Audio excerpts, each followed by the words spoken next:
이나쌤, 요즘 아이들을 보면 예전이랑 뭔가 달라요. 좀 단순히 예민한 건지 아니면 뭔가 다른 문제가 있는 건지 잘 모르겠더라고요. 음, 선생님 느끼시는 게 맞아요. 실제로 많이 늘었고 뇌과학적으로도 설명이 되는 현상이에요. 청소년기는 뇌 자체가 구조적으로 불안에 취약한 시기거든요. 뇌 구조 자체가 그렇다는 게 무슨 말이에요? 쉽게 말씀드리면 뇌에는 감정을 담당하는 부위와 이성적 판단을 담당하는 부위가 있는데요. 감정의 준추인 편도체는 청소년기에 이미 성인 수준으로 활성화되어 있어요. 반면에 이성적 판단과 충동 조절을 담당하는 전전두엽은 25세 전후까지도 발달이 완성되지 않아요. 그러니까 감정은 폭발하는데 그걸 조절하는 장치가 아직 미완성이라는 거네요? 네, 자동차를 비유하면 엔진은 다 달렸는데 브레이크가 아직 완성 중인 상태예요. 불안 자극이 왔을 때 어른보다 훨씬 강렬하게 반응하고 스스로 진정시키는 능력도 상대적으로 낮을 수밖에 없어요. 그럼 아이들이 시험 전에 배가 아프다거나 두통을 호소하는 것도 그냥 꾀병이 아닌 거겠네요? 절대 꾀병이 아니에요. HPA추, 시상하부에서 뇌하수체, 부신축 이야기를 해야 하는데요.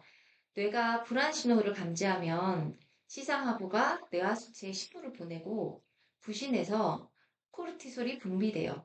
이게 바로 스트레스 호르몬이에요. 코르티솔이 분비되면 몸에 어떤 영향을 주나요?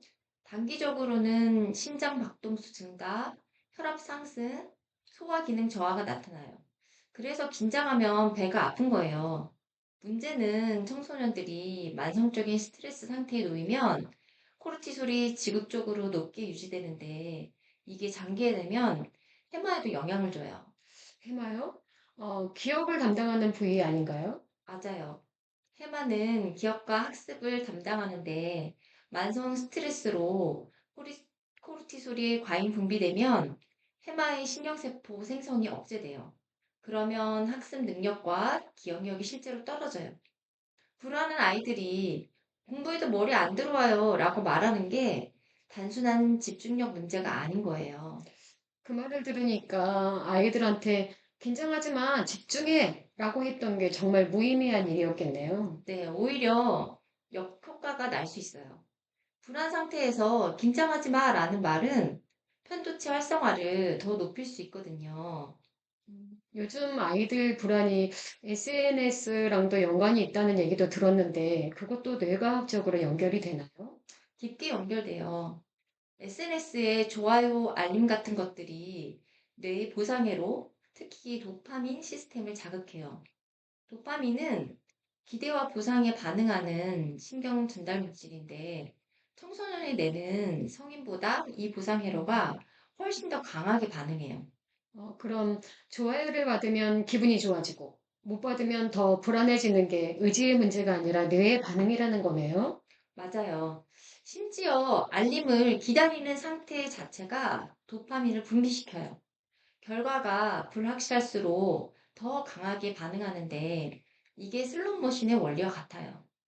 알림이 올 수도 있고 안 올 수도 있다는 불확실성이 뇌를 계속 긴장 상태로 유지시키는 거예요. 그래서 자려고 누웠다가도 계속 폰을 확인하게 되는군요. 네, 그리고 수면 문제로 이어져요. 스마트폰의 블루라이트가 멜라토닌 분비를 억제하고 수면의 질이 떨어지면 다음날 편도체가 더 예민하게 반응해요. 불안은 수면 부족으로 가져오고 더 큰 불안, 이런 악순환이 생기는 거예요. 그럼 제 입장에서는 어떻게 접근해야 할까요? 뇌과학을 알았다고 해서 당장 뭘 할 수 있는 건 아닌 것 같아서요. 가장 먼저 할 수 있는 건 조절 공동 조절이에요. 청소년은 전전두엽이 미완성이기 때문에 혼자 감정을 조절하는 데 한계가 있어요. 대신 주변 어른의 안정된 감정 상태가 아이의 신경계에 직접 영향을 줘요. 부모가 차분하면 아이도 차분해진다는 거네요. 네, 신경학적으로 그게 맞아요. 미러 뉴런 시스템 때문인데요. 아이들은 어른의 표정, 목소리 톤, 호흡을 무의식적으로 모방해요. 그래서 부모님이 불안한 상황에도 침착한 태도를 유지하면 아이의 편도체도 진정되는 효과가 있어요. 그럼 아이들한테 화를 내거나 다그치는 건 뇌과학적으로도 역효과가 나는 거라는 거죠. 맞아요.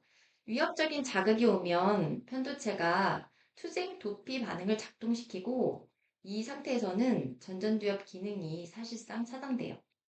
혼내는 순간엔 아무것도 학습되지 않아요.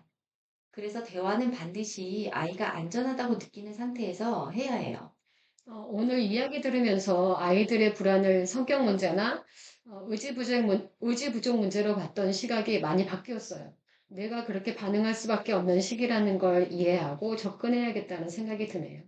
그 이해 하나만으로도 아이들에게 엄청난 차이를 만들 수 있어요. 왜 이렇게 예민해?가 아니라 지금 많이 힘들겠구나 라는 한마디가 아이의 뇌를 진정시키는 가장 강력한 개입이에요. 네.